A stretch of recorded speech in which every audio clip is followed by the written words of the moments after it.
Hello and welcome to Labor Lens. I am Sharon Ijason. On this week edition of the program, we'll be discussing about the forthcoming Nigerian general elections in 2023 and workers' agitation. We also have new stories for you. We will be right back.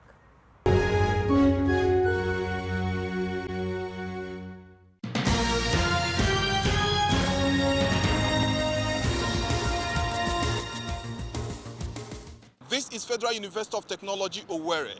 Before now, this environment used to be a beehive of activities.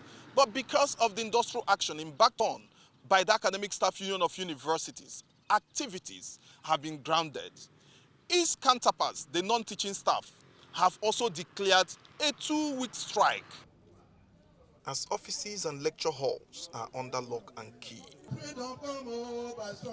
the unions are not backing down in their resolve to sustain the strike after many failed attempts to get the attention of the federal government. The register can come to work on his own, but we don't want to see any of our staff. Bossa, we don't want to see any of our staff. Even in the VC office, we don't want to see any of our staff, even our driver and our security, for 2 weeks. Then after 2 weeks, we'll wait for more directive from the national. We are not going to give any concession, any skeleton work in the university system, because as an ASU is on strike now, nobody is doing tutorial. Nobody is doing anything. You won't see them. So there's no how I will grant anybody to come to work.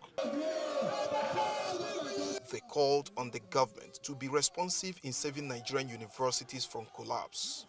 The union also appealed to the stakeholders to prevail on the government to urgently do the needful. It seems like the government they are so insensitive that the only language and the only last option we have is always strike. Take for instance, for how long now, how many years we've been talking about the same agreement since 2009. Not even a certain percentage has been implemented. And we keep on believing in dialogue, keep on believing in understanding. But we found out that they are so insensitive that except the last option, which is strike, that's the only weapon we have.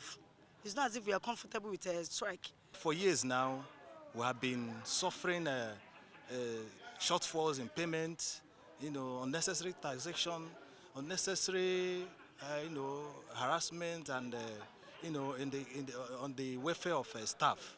And I feel that this is the time for us to really let the government know that yes, we have been working, but the working atmosphere and the environment is not really conducive for us. With high rates of insecurity in Nigeria, efforts should be made by the government to urgently resolve the issues with all unions in the universities before some students decide to take to crime.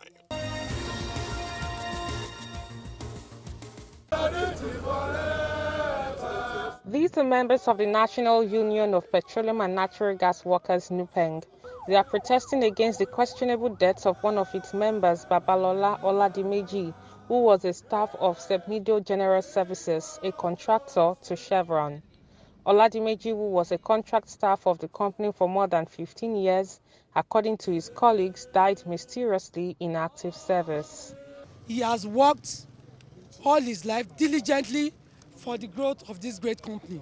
He was attached to the airport and he was lodged at Genesis Hotel, Ikeja, on the 15th of December. On the 20th of December, his colleagues that they locked them together at that hotel was looking for him in the morning to go on his various duties. They couldn't find him in his room. They went to deliver their duties for that morning. They came back. They were looking for him, only to find his body in the pool. They brought his body out. There's no water in his tummy. The case was reported to the police and his body was moved to the morgue. And since then, we've been on this case. Up till now, the management company, which is Sepamido Services Limited, engaged by Chevron, has not deemed it fit to visit his family. The only thing we got from them is that we should retrieve his body and go and bury. Wife and children of Babalola Oladimeji said 3 months after their father's death, they have not been allowed to see his body. They are not happy that investigations have not taken place and their father's body is yet to be buried. We want justice because they said they met him inside the swimming pool and he does not swim. My dad does not swim. And again, the hotel could not play the CCTV camera. Definitely he was murdered at the hotel. And even the hotel, they could not even close down the hotel or investigate. They did not investigate. Ever since then, he just kept quiet like he's an animal. The chairman of Lagos Zone of Nupeng, Tayo Aboyeji, insists that Chevron must ensure that workers have collective bargaining agreement. This is why we've been working under Sepamido. And we have been clamoring that we should sit down to negotiate for the CBA. That will raise their welfare. But Chevron and Sepamido management has not agreed with us. We have been to Federal Ministry of Labour more than 7 times. And they pronounce and know that they should go and meet us and give these people a good welfare package. Right? When we get to Lagos, Chevron and Sepamido said, no, Ministry of Labour are just seeing their own. Now they have sent a list of people that will retire this April. And the question is, if they retire, what is their benefit? How would they go home? I mean, what would they take home? I took time to get reactions from the management of Chevron, but they declined to respond.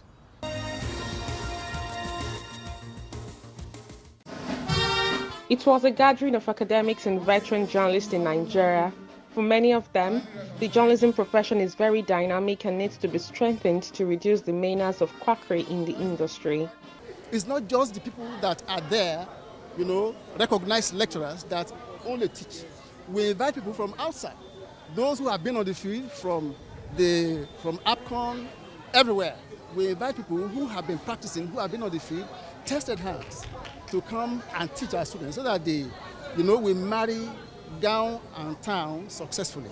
I believe if that one could say through, I'm talking about what is going on at the National Assembly, if the bill could say through, we'll be happy for it. If you are going to be certified as a medical doctor, the medical council will have to certify you. So who certify the journalists? So no one, after leaving school, everybody just comes down and practice. And even those who are not studying mass communication or journalism, but have flair for writing, also join the profession. There must be a clearinghouse for anybody who wants to practice journalism. And at that time, there was a suggestion that NIJ should be that clearinghouse. I think it is the right time for us to now go back to it, so that will really sanitize that profession. For an organization like NIJ, and indeed all training and educational institutes, the appeal will be to them that the issue of training, retraining, training should continue to be emphasized. Anyone who wants to be a serious player needs to go through some tutelage to understand the dynamics of the profession and to see how well they can practice in it.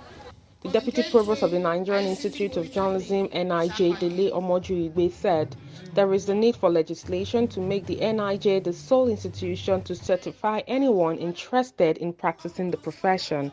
At the institution's Golden Jubilee Special Convocation, Kesintin Adebukola Adebutu was conferred with the Fellowship Award. He spoke about the profession and the challenges facing it. Ironically, despite this acknowledgement, the press is on its own.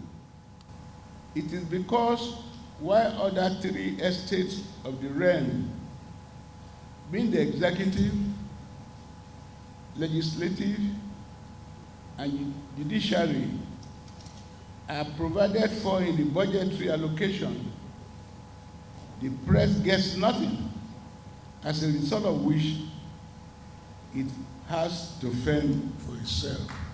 Professionals in attendance called for value reawakening and more support for the media industry to thrive. The NLC has organized this political conference for purposes of not just selling its own charter of the mind, but getting opinions that are agreeable to the intention of NLC. And like we have learned, intention certainly is not enough to change the narrative. Our commitment and resolute is more needed. But most importantly now is strategy. It's a game of strategy, and we must be flexible with it in such a way that you don't adopt a pattern that may not help you and you are still continuing.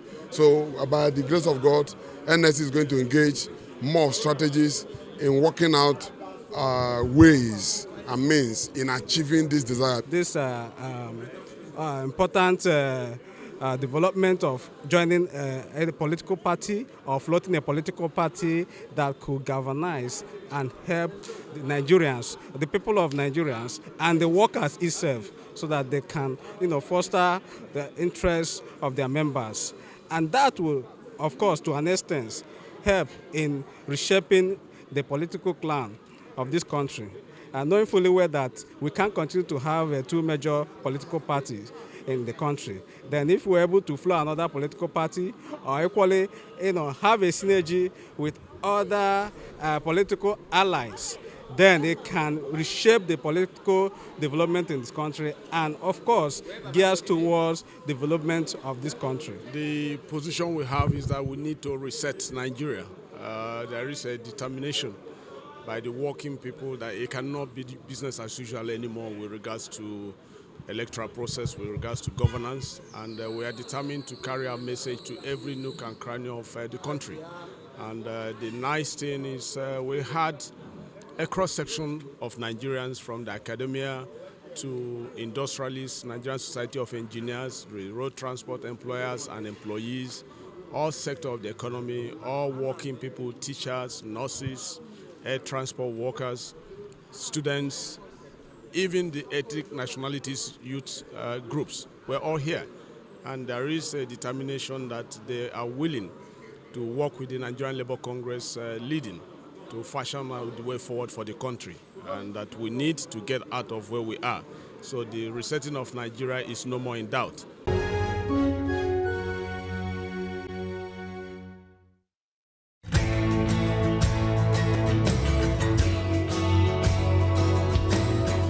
On the Profile interview segment this week, I will be speaking with the National President of the Nigerian Labour Congress, who also doubles as the National President of ITUC. It brings us up to speed on the need for a political party by the Nigerian working people, and also the need for good governance, which will in turn promote decent work in Nigeria. Nigerian Labour Congress decided to have a workers' political conference. Can you bring us up to speed why it's expedient for us to be having this conference at this point in time? Well, thank you very much.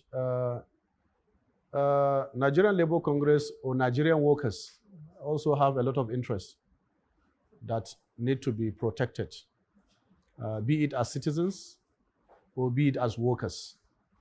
As workers, as the slogan is that workers are not slaves. Workers also have some fundamental rights. As citizens also we have some expectation, at least good governance, at least that Nigerians should have a decent way of living. But importantly, even on issues of development, we need to progress beyond where we are today. So as we approach the 2023 election cycle, we thought that we shouldn't also, as an organization, just approach it without having our own agenda. We should be able to set our own agenda for political engagement with all the key political actors. So basically is to look at what is the interest of Nigerian workers, that is as workers, and what will be our interest, even within the larger picture of Nigerian states. How do we want our country to progress? So basically that is how we have thought it wise to have this conference where we bring our leadership from all walks of life, also bring our membership, and then have a discourse about a direction and also developing an agenda that will actually be used at all levels to engage in the political process or in the political dispensation that is unfolding. So basically, that is how the concept of this conference evolved. And at the conference, we're also able to share with our leadership and our members our charters of demand. This charter of demand actually was developed after the second NLC Peace and Security Summit that took place here in Abuja at the International Conference Center. Part of the resolutions of that Peace and Security Summit is the fact that workers should develop in their own charter of demand and use it for proper political engagement. That as a membership-based organization, we should not just be followers. No, we should have our own agenda. We should have our own BRS minimal that we should put on the table to discuss, to negotiate, and also to pursue, even as we go into the dispensation. Can you share some of this? Yes, there are about 10 points set out of demand. First and foremost on the list is the fact that education we thought is fundamental for building any society. An informed society will be an enlightened society, will be a citizens that can actually hold their leaders accountable. And we thought that many people in this current dispensation have been alienated from access to quality education. Education is being privatized because many of our universities cannot actually observe all those that are applying on a yearly basis. And private universities have become too expensive that even workers, the working class, cannot even send their children to those schools. So basically, we thought that government need to intervene. As a country, we are rich, that we can be able to afford quality, free education to a certain level to all Nigerian children, and that it should be made compulsory.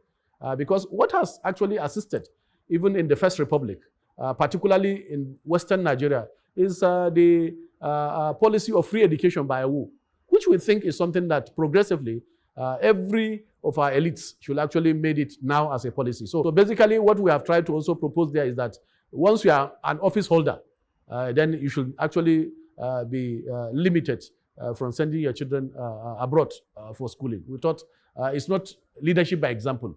Leadership by example entails that they should send their children also to public schools. In the First Republic, our universities are ranking among the best in the world. And I can say this without hesitation. In fact, it was recently I realized that my deputy, one of my deputy president at the International Trade Union Confederation, Kathy Fingold from America, she was telling me that she schooled in University of Ibadan. I was so surprised. She is presently the vice president of the American Federation of Labor with 14 million members and with a lot of influence. So she's my deputy president at the International Trade Union Confederation. And when we were sharing this, she told me how Nigeria used to be. That Nigeria used to be one of the best hubs for education in the whole of sub-Saharan Africa. And that's why even from the US, she was able to come here and study. So basically, we need to return our country to the basics. And the best way to do that, including driving the process of transformation, is actually to allow the children of the poor to have quality education, just as the children of the rich will have quality education. And how can we do that? It's education justice. There must be justice in the system. And our teachers also must be well remunerated. In other climes, actual university professors are the best paid because they have acquired the highest level of education. Any professional today that is earning higher, certainly he got that knowledge from his teachers. But alas, in Nigeria today, no one of our professors receives even 500,000. None of our professors. That I've confirmed. And therefore, we cannot progress. First degree, second degree, third degree, some fourth degree, fifth degree. Yet they cannot earn 500,000 naira. There is no way we can retain them. That's why in many of the universities around Southern Africa, there are many Nigerians that are actually in their universities. So we thought that is the first step and that is the minimum. Secondly is the issue of healthcare delivery. We thought that Nigerians should be able to access quality healthcare and it should be made affordable. We have a time in this country when our health facilities are among the best in the world. So we want such a situation. And we can actually do that if we also prohibit political office holders from seeking medical help abroad by making sure also that they access healthcare here in Nigeria. If we do that, then we are going to upgrade our facilities, we are going to appreciate our health workers, we are going to appreciate our doctors, and the system is going to run well. Because health and education are the two indices used in measuring the development of every country. That's why you hear indices like mortality rate, infant mortality and morbidity, life expectancy. All of these are used to actually measure development. And literacy rate. So basically, we think that any program of any government that workers will support must have these two ingredients. The ingredients actually address this issue. And fundamentally, it's also the social sector. You are aware that youth unemployment is becoming an eyesore. First, it's even the employment opportunity. We have a lot of employment opportunities that if we're able to think out of the box and drive policies and programs that will actually change the narrative is possible. And through manufacturing, we are sure that we can create millions of jobs. President of ITUC, can you bring us up to speed on the global perspective of having workers actively participate in politics? Yes, I can share with you from the global perspective, from my very little experience as the president of ITUC. First, I will start with the country we refer to as possibly the model of democracy around the world, United States. In the last election, American Federation of Labor, through a policy they called Work in America, worked assiduously to have their agenda on the table. They had primaries between the two candidates that thought meet their criteria to be elected, Ben Sanders and the current President Biden. It was in Atlanta, Georgia. I was in that meeting. And in the course of the primary election, actually Biden won. Workers said, no, we are going to vote for Biden. And they went to the field. And they voted for him. The first 5 appointments he did was actually from the trade unions.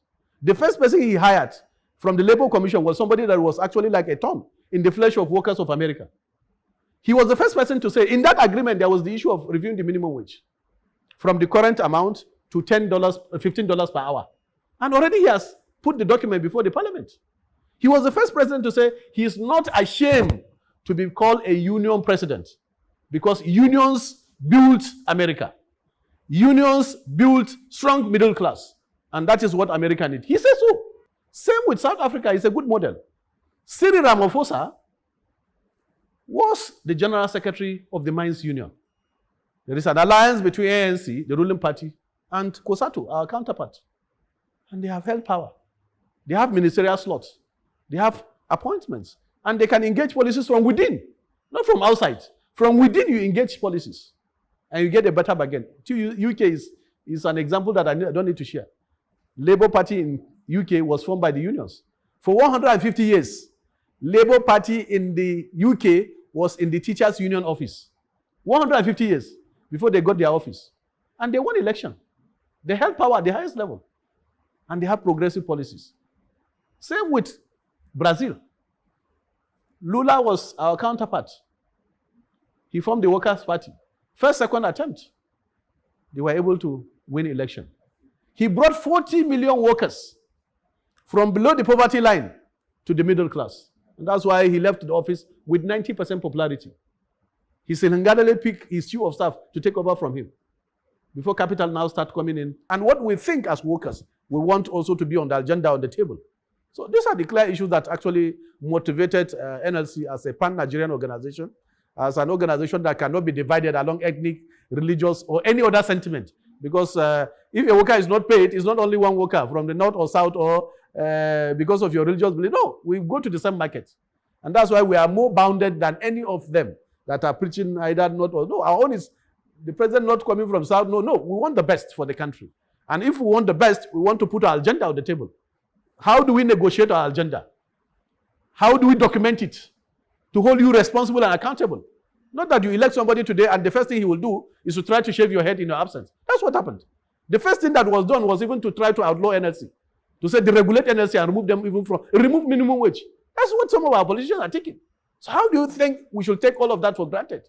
That even our survival is threatened by some politicians because they don't want strong institutions. We want strong institutions. It's strong institutions that will stand the test of time. That's why we want, one, the independence of the judiciary. Because there is no way you can get justice dispensed without fear or favor if the judiciary will be going cap in hand, actually begging for resources to make the courts work effectively. No. We want independence for the state houses of assembly. We don't want a situation where laws are actually passed in the night without actually even engaging the people. Public hearings. We don't want all of that. And that can be made possible if they are truly independent, so that people can then hold them accountable. We want the local government system to work. In the past, we have seen how our local government system have worked. In fact, we have been able to make some comparative analysis. Between 1999 and 2003, when INEC conducted elections for all the local governments in Nigeria and the performance index, we have seen it. In fact, I remember at that time, Obasanjo went to a local government and awarded that chairman as the best local government in Nigeria, best local government chairman in Nigeria, with over 247 projects, which Obasanjo commissioned himself. So this is the type of thing we want to bring back. And we thought that this is a very progressive position that all Nigerians need to actually support. We are going to have a broader platform to bring in professional groups. We are going to bring the women group. We are going to bring the youths because they are children. We are going to bring different professionals. But basically also is to bring our academicians and technocrats that will actually guide our process of engagement, which is what is happening in other clans. In other clans, people don't come just to seek election for the sake of seeking it. No, we'll ask them, what agenda do you have? What have been your antecedents? So as a pan-Nigerian organization, as a membership-based organization, this was the decision of our organ, and we thought it's a very progressive decision, and that is why we started the first leg with actually this workers' political conference. It's going to be scaled down to zonal, wards, local government. Then we are going to have the grand finale, which we hope will take place at the Eagle Square. And then basically also we'll follow up with the Labour Party, which some people try to hijack. Luckily, we have a court judgment that have confirmed that the party belongs to NLC. It was formed by the NLC, and it was a constant judgment. We are aware that some elements in INEC are trying to frustrate that, but it's also part of the plan, actually, to engage them both on the streets. Thank you very much for your time. Of course, there's an urgent need to bridge the gap between the rich and the poor. We need the middle class. Yes, the middle class in Nigeria today doesn't exist. You have only the poor and the rich. And we have over 90% that are actually poor. And then you have possibly less than 10% that are rich. We have many Nigerians around the world, professionals that are doing the best. They are making us proud, but we need to bring them home actually to drive the process of development and also for them to contribute. And we should be able to build a stronger middle class if we have good policies that will be able to make sure that we're able to produce instead of becoming net importers of finished products. And that's all we can take on today's edition of the program. Join us next week for a fresh edition of the show. I am Sharon Ijason. Thanks for watching, and remember that labor creates wealth.